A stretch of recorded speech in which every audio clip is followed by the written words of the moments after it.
पहिला सांगा की मारा मागा लागले मला. ए पोरी घरात जा तू सुकायच्या काय यावर भांडतोय. अहो पप्पा तीच भांडते माझ्यावर. चल घरात. मैना अगं आपल्या स्वतःसाठी स्थळ बघितलंय आम्ही. काय सांगताय? कसं आहे पोरग? एकदम भारी आहे. येईल 10 मिनिटात त्याला घरला बोललोय मी. बरं झालं बाई, पोरगीच एकदा लगीन झालं म्हणजे आपण निवांत. हा मग मला काय देवाला सोडणार आहे काय? माझ्या लग्नाच का बघताय? हिचं झाल्यावर करूया की एवढा का खाली झालायस.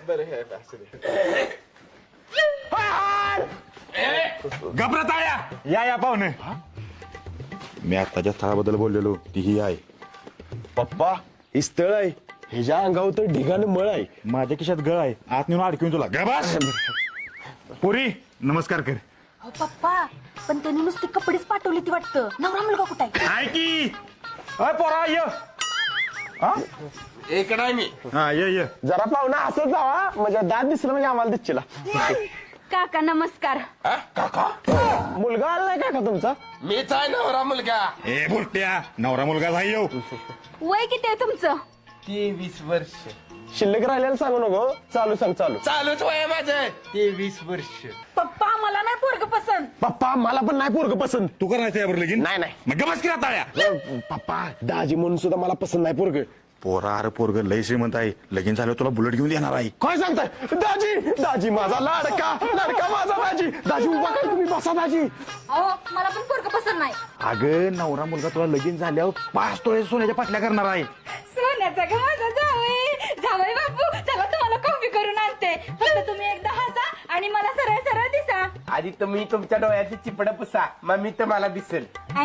आई मी काय नाही, माझा पंचच तसा असतो. पप्पा मला नाही पोरग पसंत. पोरी अगं पोराच्या 5 मोठ्या कंपन्या त्या लगीन झाल्यावर त्या सगळ्या कंपन्या तुझ्या नाव करणार आहे. म्हणजे तू 5 कंपन्याची मालकीण होणार. बाहेर कशाला बसलाय? चला घरात. नाही आता वेळ नाही मला, कंपनीची मीटिंग आहे, गेलं पाहिजे मला. दाजी तुम्ही कशाला जाताय? नुसती तुमची कपडे जर तिचं निवड अडकवली तर त्याची काय कळतं या? काय नाही. नाही मला गेलं पाहिजे. अहो, कंपनी- थांबा की दाजी. राहा उद्या जा उद्या. नाही गेलं पाहिजे. वेगळे ना. 1 मिनिट दाजी. बरं चालतंय बघ विचारून. जावई बापू आज इथंच राहा. उद्या सकाळी म्हशीची धार काढून झाली की मग जावा. हा म्हणजे म्हशीने काढलेलं दूध, म्हशीचं काढलेलं दूध मला प्यायला द्यासाठी थांबा म्हणताय काय? नाही काय झालंय आमच्या म्हशी रेडकून येलं या, त्यामुळे म्हस धार देना झाल्या म्हणून रेडकाच जागेवर तुम्हाला बांधायचं आहे म्हणजे म्हस धार दिली. माझा अपमान जाता मी. हो जावाय बापू थांबा. चिडू नका, चेष्टा केली त्यानं. हा मग असू दे. पाहुणं जावाय म्हणून पसंत आहे तुम्ही आम्हाला. मला पण पोरगी पसंत आहे. मग उद्याच लागणार बार उडवून देऊया. चालतंय की.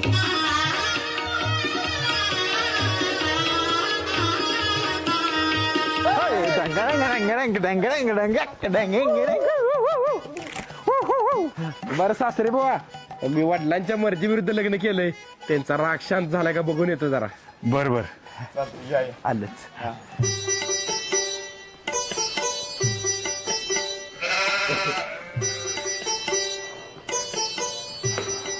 झालं एकदा तर लगीन पुरी बघ. आता तू तुझं जीवन आयुष्य आरामात जग. काय कोण तू जाईत ना कशाला काय पुढच्या जा इथं नाही कोण पुढच्या जा तू. सासरे बुवा बघितलं का पप्पा माझ्यावर किती चिडले ती, मला ओळख पण देण्यात झाली आता. जावई बापू असून दे, तुम्ही तुमच्या पप्पांचा राग जायचं तर थोडे दिवस आमच्या घरीच राहावा. चला चालतंय. चला टावेल ते इकडे खांद्यावर टाकी. असं कसं चालेल? चला दाजी सरळ उभा राहा फोटो काढूया. काढा फोटो तवर जरा जाऊन आलो. बरोबर या लवकर. दाजी हात जरा. अरे हौशीराव इकडे कुठे? अरे पुरगीचं लगीन केलं पण जावायचा बाप जरा जावायला नाराज आहे, त्यामुळे त्यानं घरात नाही घेतलं. अरे वाईट झालं. बरं ती नव तुझा वडापावचा धंदा कसा चाललाय? एकदम मस्त बघ. अरे ते आपलं वडत येणार पोर काय नाही, ती 2 दिवस सुट्टी गेले त्यामुळे गाडा जरा बंद ठेवलाय. बरं चल जावयावर ओळख करून देतो तुझी. चल. आणि ही बघ तो तुझा वडापावचा गाडा आहे नाही तो बंद कर. माझा जावायला श्रीमंत आहे, त्याच्या कंपनीत तुला मॅनेजर करायला सांगतो. चालते सांग. हा 1 नंबर.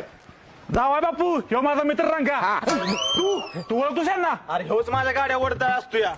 2 दिवस सुट्टी गेला म्हणून गाडा बंद ठेवलाय. काय सॉरी बर का लगीन होण्यासाठी जरा खोटं बोललेलं मी. सुकारीच्या